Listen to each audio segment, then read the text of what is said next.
জোয়ার আপনারা দেখছেন সাঁওতালি আর্মি ফরেন সিপাহী 12 ঘন্টা বন্ধ দেখেছি আমরা 4 জানুয়ারি 2023 সাল, যেটা ভারত জাকাত মাঝি পারগানা মহলের রাজ্য কমিটির ডাকে একদিনের যে 12 ঘন্টা পথ অবরোধ কর্মসূচি গ্রহণ করা হয়েছিল। আমরা রাজ্যের সমস্ত জেলায় এবং ব্লকে একই কাজ দেখেছি। তার মধ্যে পূর্ব বর্ধমান সাতগাছিয়া রোডে একই কাজ, হাজার হাজার সাঁওতাল আদিবাসীরা একত্রিত হয়ে সাতগাছিয়া রোড জাম করে তাদের দাবি অনেক কথা এবং মূল্যবান কথা তুলে ধরেছেন রাজ্য সরকারের কাছে।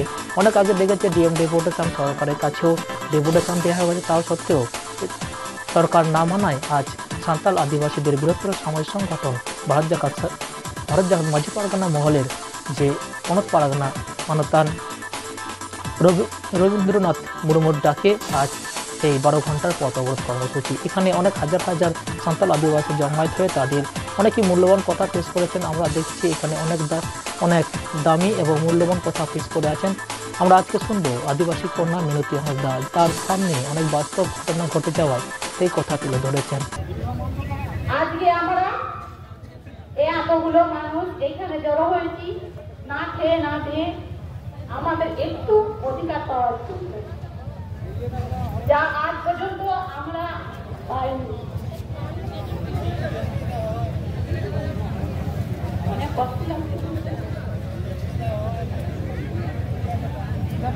আমার বাবা মা তো আজ পর্যন্ত লড়াই করেই গেল, তারা তো আজ আমাদের জন্য কোনো অধিকার আমরা পেলাম না।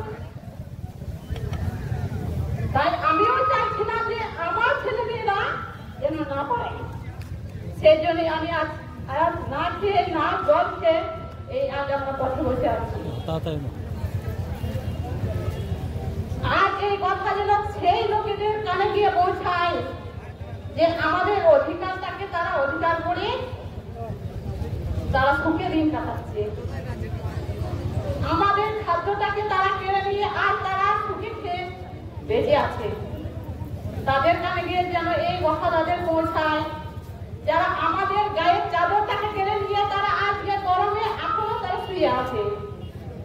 আজ তাদের কানে যেন সেই কথা পৌঁছায়, যারা আমাদের ঘরকে কেড়ে নিয়ে তারা 2-3 তলা বিল্ডিং বানিয়েছে। আজ যেন তাদের সেই কথা যেন পৌঁছায় যে এই আদিবাসী একদিন তাদের জয় এনে দিয়েছিল। কেন তারা কি ভুলে গেছে সেই ইতিহাসের কথা, যে কথা আজও ইতিহাসের পাতায় উজ্জ্বল হয়ে আছে? তারা কি ভুলে গেছে সেই সিধু কানুর কথা, যে রক্ত দিয়ে গঙ্গার জল বইয়ে দিয়ে গেছিল? সে কি তারা কি ভুলে গেছে সেসব কথা? ভুলে যাবেন না। সেই সিধু কানুর যেখানে একটা ফোঁটা পড়েছিল সেইখানে হাজার হাজারটা সিধু কানু বেরিয়ে এসেছে। পাড়া ঝাড়ার যেখানে রক্ত বয়েছিল সেখান থেকে আমার মতো মা বেটিরা তারা জন্ম নিয়েছে। কখনো এই কথা ভুলে যাবেন না।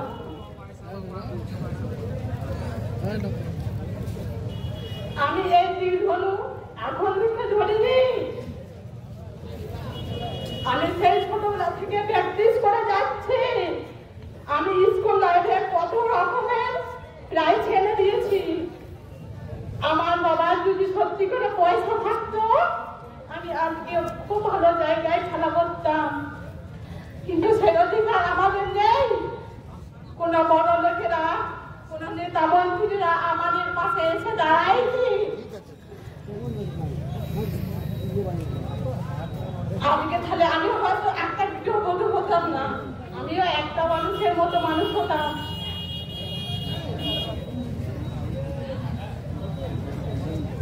কেন সেসব কথা তোমরা ভুলে গেলে? ইংরেজরা তো চলে গেছে সেই কবে, কিন্তু সেই ইংরেজ যে ভারতবর্ষে হেগে দিয়ে গেছিল সেই হারা থেকে কিছু পোকারা জন্ম নিয়েছে। তারাই আজ পর্যন্ত আমাদের রক্ত চুষে খাচ্ছে, আমাদেরকে এগোতে দিচ্ছে না। এখন আমরা বর্তমানে শুনছি করোনা। করোনা আবার কি? আগেও তো সর্দি কাশি ছিল, সে করোনা নয়। করোনা তো আপনা যা আমাদের মানুষকে চুষে খাচ্ছে। ভাবতেন না আরো যদি বড় ভ্যাকসিন দিতে হয় তাও আমরা দিতে রাজি। আমাদের শেষ বিন্দু রক্ত পর্যন্ত আমরা এভাবে লড়াই করে যাব, তাও আমাদের অধিকার আমরা ছাড়বো না।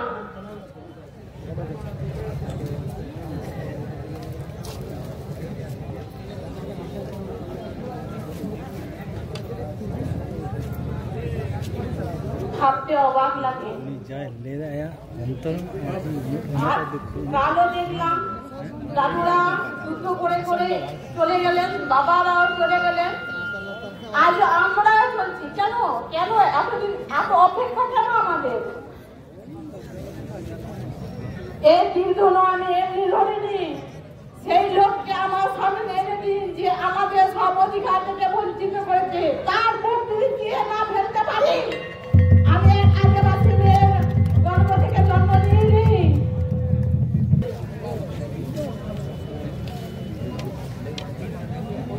আর আবহাওয়া সারিয়া করলে এটা এখন নামাজ কোনো দিন কোনো কমি দেয় সর হবাবন সরক গিয়া যে হবা আমাক সামাং রে মিটান অন্যায় হই রহ অকয় হ বাকলে দে পাটিরে ঘর দে পাটিরে হর পাটি অকয় দিয়ে রাখো না আমি নিকাল হয় কোন দিয়া রাখো চিতা অঙ্ক পুরো ছয় বলি মা কোয়া না। আমি স্বামীর ঘর থেকে এইচএস পাস করেছি। আমি হাটকালা বজুর স্কুলের স্টুডেন্ট ছিলাম। বড়াল বাগান থেকে ওই হরিশঙ্করপুর থেকে আমি বাস করে আমি যেতাম নিবুজি মোড়ে। সেই সময় 2016-তে আমি যাই। সেই দিন কিছু মহিলা বাসে উঠেছে, সেদিন আমি তাদের প্রতিবাদ করতে পারিনি বলে আজ সেই আগুন আমার বুকে দাও দাও করে জ্বলে। কেন আমি সেদিন তাদের অপমান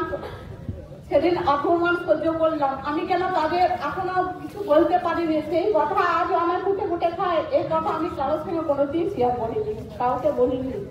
সেদিন তারা আমি আজকে এখন একটা টেলিভিশনের কথা বলছি, মানে সেই সময় একটা স্ত্রী কুটুম্ব বলে একটা সিরিয়াল চলতো, তো সেখানে যে বাহামণি চরিত্রে ছিলেন সেটা হিন্দু ছিল, শুধু চরিত্রটা আমাদের আদিবাসী করেছিল। কিন্তু সেই মহিলারা কথা বলছে এই তুই ওটা দেখেছিস বলছি হ্যাঁ ওইটা বলিস না, ওই কথা ওই সাদা বাগিটা ওইটা কথাটা বলিস না, আমার তো সেই সিরিয়ালটা দেখলে আমার না গা ঘিন করে। সেদিন স্কুলে গিয়ে কোনো ক্লাস করতে পারছি না। কেন তাদেরকে কেন বললাম না, কেন আদিবাসীকে এরকম বলছেন? সেটা তোমাদের হিন্দু মেয়ে ছিল, শুধু চরিত্রটা আমাদের আদিবাসী করেছিল। তাহলে সেই চরিত্রকে তোমরা এইভাবে বলছো, তাহলে আজ কেন আমাদের এই এসটি কার্ডটাকে নকল করে তোমরা আজকে চাকরি বাকরি করছো? কেন আজ কেন ঘৃণা করছে না তোমাদের? কেন ঘৃণা করছে না? কেন তার জায়গায় তুমি যার জায়গাটাকে দখল করে আর তোমার নতুন নতুন বিল্ডিং তৈরি করছো, আর তোমার গা খিনখিন করলো না? কিন্তু সেদিন সেই সিরিয়ালটা দেখে তোমার খিনখিন করছে। ভেবো না আমরা অগম্য। একটা বিছানায় কাটি কি করতে পারে সেটা জানো না।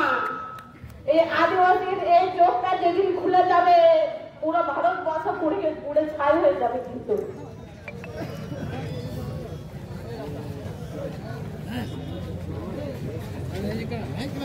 আমরা চাইছি আমরা যেসব দাবি আমাদের আছে আমরা যেন সেটা পাই, আমরা সেই আশাই করবো। এখানে অনেকেরই আছে, অনেকেরই বক্তব্য অনেক কিছুই থাকে। আমি হয়তো আর এতই দুঃখ অনেকদিন ধরে আমি বলে আর বোঝাতে পারছি না, তাই যতদূর আমি বলার চেষ্টা করছি তা বলছি। আমার বক্তব্য এখানে শেষ করছি, কেননা আমি আর মনে দিতে छातिक जाति को मेना को आबोआ ताराम डाहार रे जहाय जांगा को जानुम ते को आटे ताबोना उना को झतो बन ठेलाव सहाया उना जले के झतो आयो हर नुआ गे मिता को दे जहां तिनी युद्ध रेताम दाल तपाम रेताम को होहा बना देबन दोर खाजोआ नुआ गे आयो हर तको इन तको আলিঙা উপরুম দা আলি মিনতি হাসদা উড়াত তালিং দো বুড়া বাগান। আচ্ছা, মূলত আমাদের এখানে দাবি, এটা এখানে শুধু না, সাতগেছিয়া পূর্ব বর্ধমানে শুধু না, পশ্চিমবঙ্গব্যাপী এই অবরোধ কর্মসূচি চলছে। মূলত আমরা ডিএম সিএম সকলকে আমাদের কথা লিখিত মাধ্যমে দিয়েছি। অনেক অ্যাপ্লিকেশন আমাদের কাছে রয়েছে, কিন্তু অ্যাপ্লিকেশন দেওয়া সত্ত্বেও, দরখাস্ত দেওয়া সত্ত্বেও আমাদের কথা শোনা হয়নি। বারবার দেওয়া সত্ত্বেও বাধ্য হয়ে আজকে আমরা এই পথ অবরোধ করতে বাধ্য হয়েছি।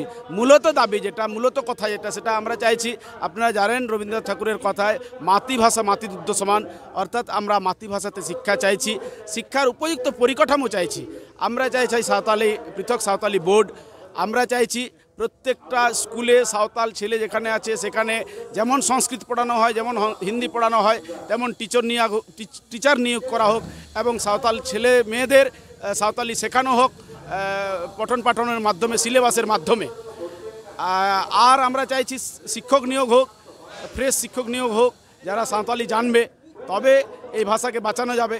না হলে আগামী দিনে এই ভাষা হয়তো বিলুপ্ত হয়ে যাবে। আমাদের এইটাই ভয়। আমাদের জাহের বুটের কর্মকাণ্ড, পুজো পার্বণের কর্মকাণ্ড তার বাংলাতে করতে পারবো না, না মুসলিম এসে মৌলবি দিয়ে করাবো সেটাও করতে পারবো না। তাহলে আমাদের পার্সি, আমাদের ভাষাকে বাঁচাতে হবে। বাঁচাতে গেলে সরকারের গুরুত্বপূর্ণ ভূমিকা আছে। আমরা সরকারের কাছে এই আবেদন নিবেদন রাখছি এবং আগামী দিনে যদি এই আবেদন নিবেদন ওনারা না শোনেন তাহলে আরও বৃহত্তর আন্দোলনে যেতে বাধ্য হব। এটুকু। এই আন্দোলনকে শুধু সাতগেছিয়া মোড়েই হচ্ছে না, না পশ্চিমবঙ্গে আরও গোটা জায়গায় এরকম হচ্ছে? পশ্চিমবঙ্গে পুরুলিয়া, বাঁকুড়া, মেদিনীপুরে অনেকগুলো ভেন্যু আছে, বললে শেষ করা যাবে না। আমার কাছে সব লিস্ট রয়েছে। পূর্ব বর্ধমানের মধ্যে 3টে জায়গাতে হচ্ছে, বাঁকুড়া মোড়, আউসগ্রাম চৌমাথা আর সাতগেছিয়া চৌমাথা, পূর্ব বর্ধমানের মধ্যে। একই দাবি নিয়ে একই দাবি নিয়ে পশ্চিমবঙ্গব্যাপী আমরা মাঝি অপন, আমরা মাঝি পারগানা মহলের কর্মী, একই দাবি।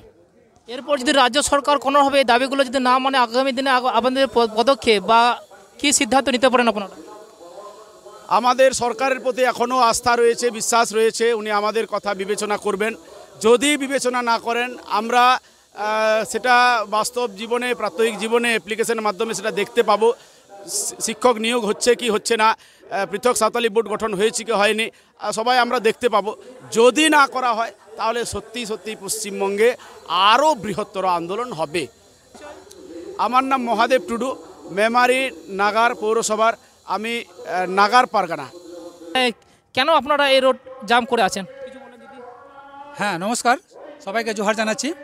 আজকে আমরা পশ্চিমবঙ্গ পনত পারগানা বাবা মাননীয় রবীন্দ্রনাথ মুর্মুর ডাকে আমাদের আদিবাসীদের মাতৃভাষায় শিক্ষার দাবিতে এবং এছাড়াও আরও আদিবাসীদের অন্যান্য সমস্যা নিয়ে পথে নেমেছি।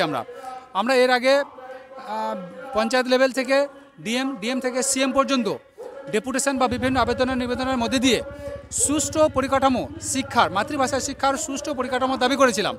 এছাড়াও আদিবাসীদের আরও অনেকগুলো সমস্যা আছে, সেই সমস্যা নিয়ে আমরা আবেদন করেছিলাম, কিন্তু আজ পর্যন্ত সরকার বাহাদুরের কাছ থেকে কোনো রকম রেসপন্স পাইনি, যার কারণে আজকে আমরা পথে নামতে বাধ্য হয়েছি। শুধু আমাদের পূর্ব বর্ধমান জেলা নয়, গোটা রাজ্য জুড়ে আজকে আমাদের এই কর্মসূচি নেওয়া হচ্ছে। আপনারা তো জানেন বাংলা মাধ্যমে, বাংলা ভাষায় আমাদের ছেলেমেয়েরা পড়াশোনা করছে, কিন্তু বাংলা ভাষার আজকে এমন হাল, বাঙালিরা বাংলা ভাষার এমন হাল করে রেখে দিয়েছেন, নিজেদের ছেলেমেয়েদেরকে বাংলায় কেউ আর লেখাপড়া শেখাচ্ছে না, সবাই তাদের ছেলেমেয়েদের ইংলিশ মিডিয়ামে নিয়ে চলে যাচ্ছে। আমাদের ছেলেরা বাংলা মাধ্যমে যাচ্ছে, প্রথম বাংলা শিখছে, তারপর তাদেরকে ইংরাজি শিখতে হচ্ছে। আমরা চাইছি আমাদের ছেলেরা বাংলা মাধ্যমে ভায়া করবে না, মাতৃভাষায় শিখবে এবং এখান থেকে সরাসরি বিশ্ব ল্যাঙ্গুয়েজ যেটা ইংরাজি, সেই ভাষাতে উন্নীত হবে। এইভাবে আমরা শিক্ষার মধ্যে দিয়ে আমাদের সমাজকে এগিয়ে নিয়ে যাওয়ার জন্য সরকার বাহাদুরের কাছে অনেকবার আবেদন নিবেদন করেছি। আজকে কোনো সুষ্ঠু পরিকাঠামো না থাকার জন্য আমরা পথে নেমেছি এবং শুধু আমাদের পূর্ব বর্ধমান জেলা নয়, গোটা রাজ্য জুড়ে এই কর্মসূচি চলছে। আজকে আমরা সকাল 6টা থেকে সন্ধ্যা 6টা পর্যন্ত আমাদের এই কর্মসূচি নিয়েছি। যদি এরপরেও সরকার বাহাদুর আমাদের ডাকে সাড়া না দেন তাহলে এই সময়সীমাটা আর 12 ঘন্টা থাকবে না, এটা অনির্দিষ্টকাল হবে। অনির্দিষ্টকাল আমরা পথে বসবো। আমাদের অধিকার, শিক্ষা আমাদের মৌলিক অধিকার, এই অধিকারের জন্য আমরা অনির্দিষ্টকাল পর্যন্ত আমরা এবার ধর্মঘটে নামবো। পূর্ব বর্ধমান জেলা জগ পারগানা হিসেবে কাজ করছি। সান্তালি খবর পেতে সঙ্গে থাকুন, সঙ্গে সাবস্ক্রাইব রাখুন। জোহার।